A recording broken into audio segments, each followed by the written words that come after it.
Maya, darating po ang 1 hanggang 2 truck na hahakot po ng mga sako ng relief goods na siya naman po magdidistribute ng mga ito sa mga affected na mga lugar nitong ang bagyong Pedring at Kiel.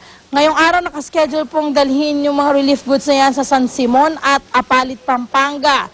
Kada 1 truck po mga kapuso ay 220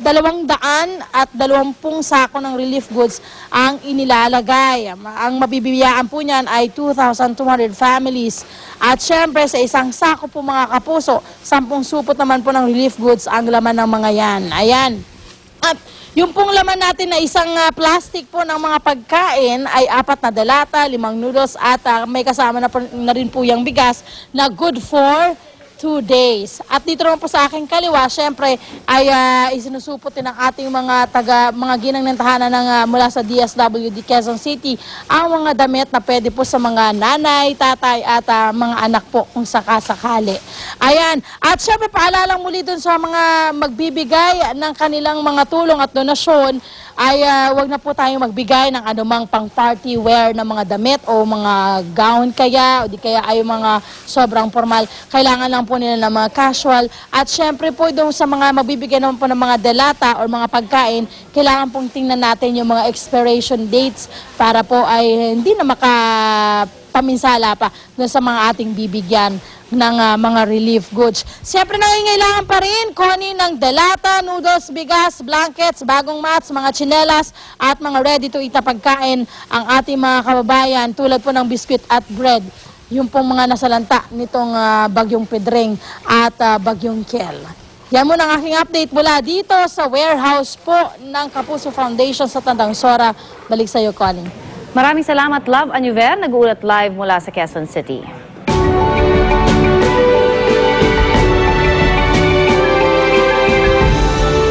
Isang cargo ship sumadsad sa mababaw na bahagi ng dagat sa Taiwan.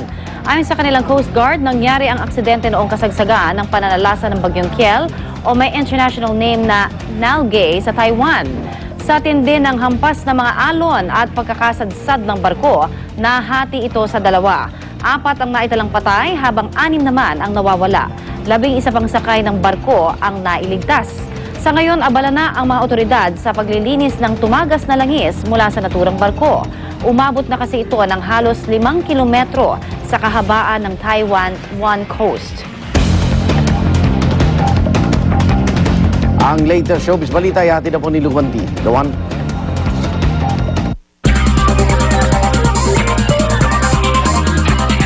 Salamat, Igan. Ilang bigaling pangalan sa music industry makikipag-collaborate kay Justin Bieber. Isang Christmas album daw ang ginagawa ngayon ng teen heartthrob at kabilang daw sa mga makakatrabaho niya rito ang R&B group na Boyz II Men. Usap-usapang makakasama rin ni Justin sa naturang project si Mariah Carey.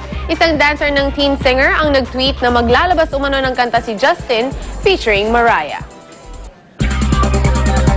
Samantala, may malaking revelation naman ang boyfriend ng pumanaw na British singer na si Amy Winehouse. Ayon po sa writer-director na si Reg Travis, pinaplano na raw sana nilang magpakasal.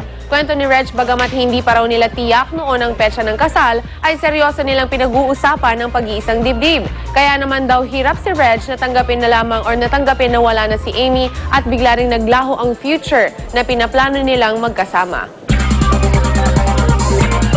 Marami pa akong chika mamaya, kaya tutok lang. Balik tayo kay Connie. Salamat, Luwan. Mga kapuso, tuloy-tuloy po ang telethon ng Unang Hirit at GMA Kapuso Foundation. Bukas po ang aming mga linya ng telepono para tumanggap ng inyong mga pledges at donasyon para sa mga kababayan nating sinilanta ng bagyong Pedring at Kiel. Tawag lang po sa ating telethon hotline number 981-1950. Iisang number lang po yan, pero meron po tayong iilang telepono. Tawag na po hanggang 8:50 ng umaga at ilang kapuso celebrities po ang tumatanggap ng tawag nyo tulad ni na Rocco Nacino, Jay Gonzaga, Andrea Torres at Diva Montelaba.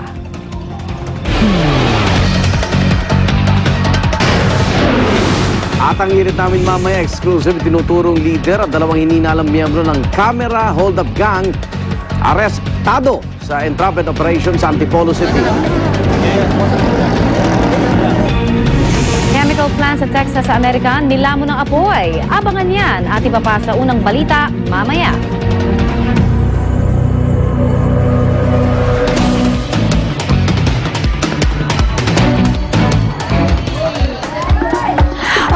kapuso, balik ko tayo dito sa Barangay San Pedro sa Hagonoy, Bulacan. Pakaugnay ho ng ating serbisyon totoo para sa ating mga kababayan na sinalanta nitong bagyong si Pedring at si Kiel. Ito po yung ating mga nanay dito na abalang-abala ngayon sa paglalaba ng kanilang mga damit na ilang araw na ho naman talagang basang-basa at hindi makapaglaba. Yung ilan nga ho dito, medyo nung nakikita ko medyo putik-putik pa yung kanilang mga nilalabhan. At teka, tanungin natin dito, ilang araw na kayong hindi nakakapaglaba? 2 linggo na po. Kasi 2 linggo. 2 linggo na. Ha? Kasi lubog, tsaka tinangay na yung mga damit namin iba. Oo, yan. Nakikita ko nga yung mga nilalabhan nyo. Parang putik-putik, ano? Nakuha namin to sa nakabaon sa putik. Nakapatong sa putik. Opo. Kaya puro putik din yan Opo. nilalabhan ninyo ngayon. Ngayon, ano kaya? May pag-asa bang makatuyo kayo ngayon? Medyo umaambong pa. Parang hindi po yata eh. Oo. May sinusuot pa ba kayong tuyong damit? Meron naman po ilang piraso. Ilang nga, oo. Kasi saan nyo sasampayan? Doon na po sa bahay namin. Sa bahay nyo. Naku, ito ho.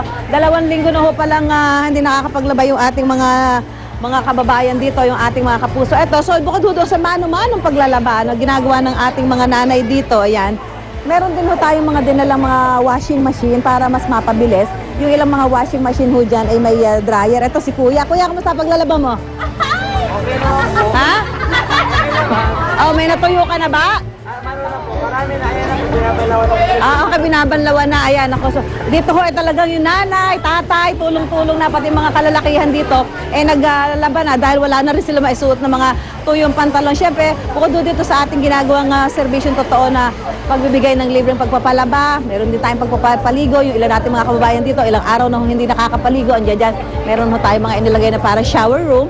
At siyempre, bukod ho dyan, meron ho tayong libreng tubig, yung inumin tubig, dahil apektado ho yung kanilang supply ng tubig dito. Wala ho sila makuna ng malinis na mainom ng tubig dahil yung kanilang water system ay naapektuhan itong mga bagyong nagdaan. Kaya ho, yun yung ating binibigay ngayon na servisyon totoo dito sa ating mga kababayan. Yun nga lang, medyo ngayong araw na ito, mukhang hindi pa yata sila makapagpapatuyo ng kanilang mga nilabhang damit dahil medyo kulimlim ho at umaambon-ambon pa ngayon dito sa Hagonoy, Bulacan. Bagay na nagdudulot pa ho ng panibagong pangamba sa ating mga kababayan dahil pagsasapit nga daw ho ng alas 6 ng gabi, tumataas ho yung tubig. Actually, kagabi, hanggang baywang na naman o lampas baywang na naman ang tubig baha dito sa kanilang lugar. Kaya nagsipagbalikan sila dito sa evacuation center. So habol-habol dito yung mga kapuso natin dito. May dalang kanya-kanyang batya, balde, palanggana para makapaglaban ng kanilang mga damit na talaga naman hong nanggigitata na ilang araw na silang hindi nakapaglalaba.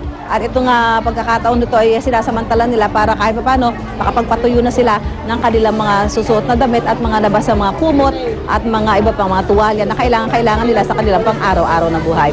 Mula po rito sa Hagonoy, Bulacan, back to studio po tayo.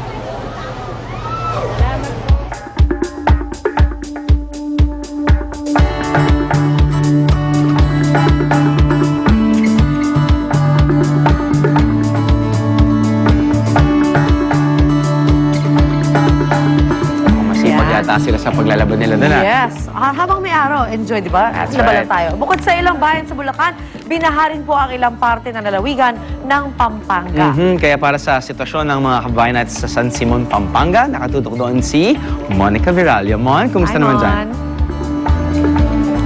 Salamat guys! Good morning po sa ating mga kapuso. Nandito nga tayo ngayong umaga dito sa Barangay San Jose, San Simon, Pampanga na isa sa mga lugar na hanggang ngayon ay malaking bahagi pa rin ng barangayan talagang lubog sa tubig dala nga nung sunod-sunod na pag-ulan nitong nakaraang linggo. In fact mga kapuso, itong nakikita nyo tubig sa aking kaliwa, ito po actually ay isang bukirin. Pero kung makikita nyo nga, nagmistulan na ito na parang isang ilog dahil nga lubog na lubog po sa tubig. At karamihan sa mga residente dito ay umabot na nga daw sa 3,000 na pamilya ang lumika sa kanilang mga bahay at tumira na nga dito sa kinalalagyan ko ngayon. Ito po yung flood control dike. At as of this moment po, nasa 500 na pamilya po ang naninirahan pansamantala dito. Kaya naman ngayong umaga po mga kapuso, isang serbisyong totoo ang hatid natin sa ating mga kasama dito. Dahil ngayon magbibigay po tayo ng libreng almusal para sa ating mga kapuso dito. Ayan, meron po tayong inihandang mga kakanin. At syempre, para sa mga Pinoy mahilig sa kanin at sa ulam, ayan, meron tayong inihanda para sa kanila. At meron din tayo syempre tinapay para sa ating mga kapuso dito. At bukod dyan po, bilang